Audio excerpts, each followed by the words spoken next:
চোখে পড়ে না। নারী এই দেশের জনগণের অর্ধেক হওয়া সত্ত্বেও যখন কোনো রাজনৈতিক দল বলেন, যখন কোনো প্ল্যাটফর্ম থেকে বলেন, যখন কোনো আন্দোলনের কথা বলেন, সেখানে নারীর ইস্যুটা নারীকেই নিয়ে আসতে হয়, নারী সংগঠনকেই দাঁড়াতে হয়। রাজনৈতিক দলগুলো আসলে কিংবা যারা নেতৃত্ব হয়ে ওঠেন, যাদেরকে আমরা টিভি খুললে দেখতে পাই, তাদের কথাতে নারীর দাবিটা আলাদা ভাবে থাকে না। যেন নারী বিশেষ কোনো প্রজাতি ক্ষুদ্র একটা অংশ দখল করে থাকে। তাই আমরা বলতে চাই, বাংলাদেশের অর্ধেক জনগোষ্ঠীকে বাদ দিয়ে কোনো বৈষম্যহীন দেশ গঠন করা সম্ভব না। আপনারা সবাই যদি এই বৈষম্যহীন যে বৈষম্য বিরোধী যে আন্দোলন ছিল, সেই আন্দোলনের সাথে একাত্মতা পোষণ করেন, তাহলে সবার আগে প্রশ্ন করতে হবে, এদেশের নারীরা কেন এখনো বৈষম্যের শিকার?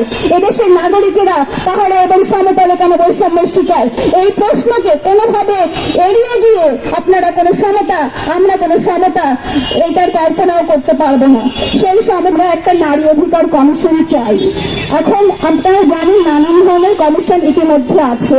আমরা এই আন্দোলনের মধ্যে ক্ষুব্ধ নারী সমাজ নামে আমরা একটা প্ল্যাটফর্মে বিভিন্ন নারী আন্দোলনে যারা যুক্ত আছেন বহু বছর ধরে, তারা, শিক্ষার্থীরা, বিভিন্ন নারী আন্দোলনের সংগঠন সমূহ, বিভিন্ন প্রতিষ্ঠান সংগঠনে যারা এটা নিয়ে কাজ করছেন, তারা সবাই মিলে একটা প্ল্যাটফর্ম করেছিলাম ক্ষুব্ধ নারী সমাজ নামে। সেই প্ল্যাটফর্ম থেকে গত 21শে সেপ্টেম্বর আমরা এই দাবিটা তুলেছিলাম যে আমরা একটা নারী অধিকার কমিশন চাই।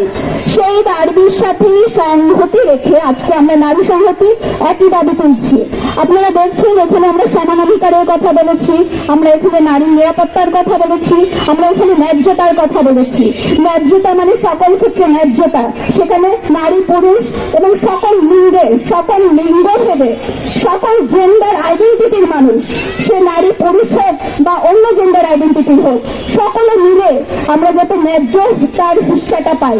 আমরা যাতে যে আইন কানুন বিদ্যমান আছে তার মধ্যে বাংলাদেশের কোন নাগরিক তার জাতিগত পরিচয়ের জন্য, তার ধর্মীয় পরিচয়ের জন্য, তার লিঙ্গীয় পরিচয়ের জন্য কোনো বৈষম্যের শিকার না হয়।